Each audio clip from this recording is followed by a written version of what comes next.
Ahmedabad Asarwa civil hospital trauma centre ખાતે એક દર્દીની ચાદર બદલી કરવાના સામાન્ય બાબતે માર મારવાનો આક્ષેપ પરિવાર દ્વારા કરાયો હતો, જેને રજૂઆત આમ આદમી પાર્ટી ગુજરાત પ્રદેશ અધ્યક્ષ વિનોદ પરમાર હોસ્પિટલ કેર કમિટીને કરવા આવતા Aam Aadmi party hospital care committee Vinod Parmar દ્વારા હોસ્પિટલ તંત્રને ઉગ્ર રજૂઆત કરવામાં આવી હતી।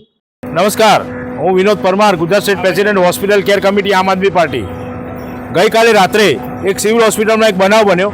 G10 દાખલ જે છોકરો છે એને કંઈક બેડ બદલવાની બાબતમાં એક અભદ્ર કહેવાય અને આમ અછાતું કહેવું વર્તન અહીંના સલામતીના માણસોએ કર્યું। એ દર્દીને જે એડમિટ દર્દી છે એને માર માર્યો એનો મતલબ એ થાય કે અહીંયા એમને બધાને વાણી સ્વાતંત્રતા આપી દીધી છે। અહીંયાથી ઉપરી સાહેબોએ કોઈનું કશું ચાલવા નહીં દેવાનું, દર્દીને કંઈ જરૂર છે તો એ દર્દી વાત ના કરી શકે એ રીતે અસમંજસ ઊભી કરી છે આ લોકોએ। મારો કહેવા મતલબ એ છે કે આમનું કહેવું કે સિક્યુરિટીવાળા અહીં હતા નહીં, બરાબર છે, તો આરએસ સિક્યુરિટીને અહીંયા કોન્ટ્રાક્ટ આપેલો છે, તો કોન્ટ્રાક્ટ તમે તો સિક્યુરિટીને આપ્યો છે તો એની ઉપર પણ સલામતી ગ્રુપ ક્યાંથી આવ્યું તમારી પાસેથી? સલામતીવાળા જે છે, સલામતી સિક્યુરિટી અલગ છે, પણ આ લોકોએ કોઈ ગ્રુપ છે બીજું, એને ગવર્મેન્ટ પગાર આપે છે। પગાર ક્યાંથી આવે છે? તો તમારા મારા જેવા જનતાના ખીચામાંથી। તો સિક્યુરિટીને પણ અલગ કોન્ટ્રાક્ટ અપાતો હોય, એની ઉપર દેખરેખ માટે બી સલામતીને અપાતું હોય, તો આટલા કંઈ મફતના પૈસા લોકોના પબ્લિકના આવતા નથી। અહીંયા સર્વન્ટ સ્ટાફ છે એને કોન્ટ્રાક્ટ સિસ્ટમ મૂકે છે। સૌથી પહેલાં તો હું એક વાત કરીશ, બધાને ખબર હશે કે પહેલાં અહીંયા હોમગાર્ડનું યુનિટ હતું, હોમગાર્ડના જવાનો તેના હોમગાર્ડ યુનિટ બંધ કર્યું। આ લોકોની આ સરકારની જોગમી હોમગાર્ડનું યુનિટ બંધ કરેલું છે અને એની જગ્યાએ આરએસ સિક્યુરિટીને આપ્યું પ્રાઇવેટને। એટલે પ્રાઇવેટમાં આપવાનું કારણ છે ભ્રષ્ટાચાર। સિક્યુરિટીનો પોઈન્ટ અલગ આપે પ્રાઇવેટ, તો એમને ભ્રષ્ટાચાર કરવો એટલો ફાવે, બરાબર। 0થી લઈને 100 રૂપિયા સુધી વહેંચણી આ લોકો કરે છે, બરાબર છે। કોન્ટ્રાક્ટ સિસ્ટમમાં જે કર્મચારી મૂકે એમાંય છે અને સિક્યુરિટી સિસ્ટમમાંય છે।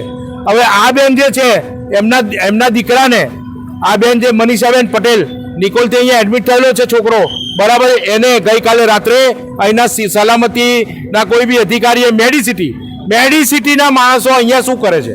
પહેલી વસ્તુ એ મને સમજાવો, મેડિસિટીનો પોઈન્ટ અહીંયા હોય જ નહીં। અહીંયા સિક્યુરિટી મૂકેલી છે તો સિક્યુરિટી પર તમને વિશ્વાસ નથી તો મેડિસિટી લાવો છો, તો સિક્યુરિટી પર વિશ્વાસ તો સિક્યુરિટી કાઢો અહીંથી। હોમગાર્ડ હતું એ બરાબર હતું, હોમગાર્ડને ગવર્મેન્ટ પગાર આપતી હતી, પણ આ લોકોને કોન્ટ્રાક્ટમાં મૂકવામાં એટલા માટે રસ છે કે એમને ભ્રષ્ટાચાર કરી શકાય।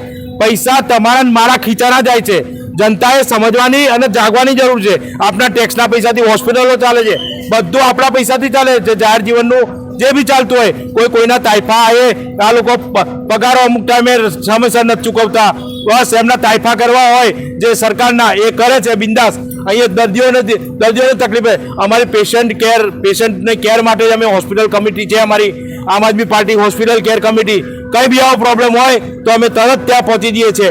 આ બેનનો મારી ફોન આવ્યો હતો કે આવું થયું છે, મારે એક પત્રકાર થ્રુ મને નોલેજમાં આવ્યું, તો અમે તાત્કાલિક આવ્યા છે, આ બેન જોડે વાત સમજી લો। બેડ બદલવાનું કીધું અને અમે એમ કીધું કે વારે કરીએ તમે બેડ ના બદલાવશો, તો એ બેડ બદલવાની સામાન્ય બાબતના લીધે એ સિક્યુરિટીના જે અધિકારી હતા એ ડૉક્ટરોએ બોલાવી અને મારા છોકરાને કેટલો બધો માર માર્યો છે।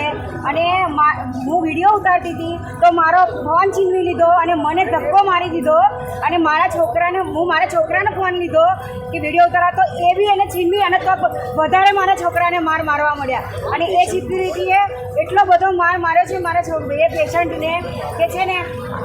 અને હું એક પટેલની દીકરી અહીંયા સિવિલ અર્થે તાત્કાલિક સારવારમાં મારા છોકરાને 2 દિવસથી દાખલ કરેલ છે, તો શું આ પબ્લિક સાથે આ દુર્વર્તન અને પેશન્ટ સાથે આ દુર્વર્તન કરવાનો કોઈ એમને હક છે? અને મને પાછું હું ફરિયાદ કરવા જાઉં છું તો મારું સ્ટેટમેન્ટ બદલાવવા મને પ્રેશર કરવામાં આવે છે અને મારી ફરિયાદ લેવા નથી આવતી। 100 નંબરની પોલીસને મેં 4-5 ફોન કરે, 2 કલાકે પોલીસ આવે છે અને અહીંના જે સિક્યુરિટીએ મારેલ એ તો કાલના ત્યાં ગાયબ જ થઈ ગયા છે, એ તો હજુ હાજર જ નથી થતા। અને મારા છોકરાને અત્યારે એ પેશન્ટ એને જે એટલો મારે છે, કાલ સવારે મારા છોકરાને એ લોકોના મારથી કંઈ બી વધારે થઈ જશે એની પૂરી જવાબદારી જેને માર્યું છે એની રહેશે અને મારે ન્યાય જોઈએ। એને જે છે બધા ડૉક્ટર્સ ને આ બધા જે સિક્યુરિટીમાં જવાબદાર એ બધાને સસ્પેન્ડ કરવામાં આવે એવી મારી માંગણી છે। અહીંયા G10 વોર્ડમાં જતા પહેલાં હું અને મારી ટીમ આવ્યા છીએ એવી જાણ મેં સુપ્રિન્ટેન્ડન્ટ સાહેબના પીએ રાહુલભાઈ પરમારને કરી. બરાબર છે, કહ્યું કે સાહેબને મળવું છે. તેમણે એવું કહ્યું કે સાહેબ મિટિંગમાં છે. તો સાહેબ જો મિટિંગમાં વ્યસ્ત હતા એટલે અમે અમારો સમય બગાડવા તો નતા, અમે કામ કરવા આવેલા એટલે અમે ડાયરેક્ટ G10 ગયા તો હકીકત જાણવા મળી છે. મારો કહેવાનો પ્રશ્ન એ છે કે સામાન્ય માણસના જીવનને અહીંયા કોણ બચાવશે? જો ડૉક્ટર સામેથી એમ કે સિક્યુરિટીને બોલાવો, આ કરો તે કરો.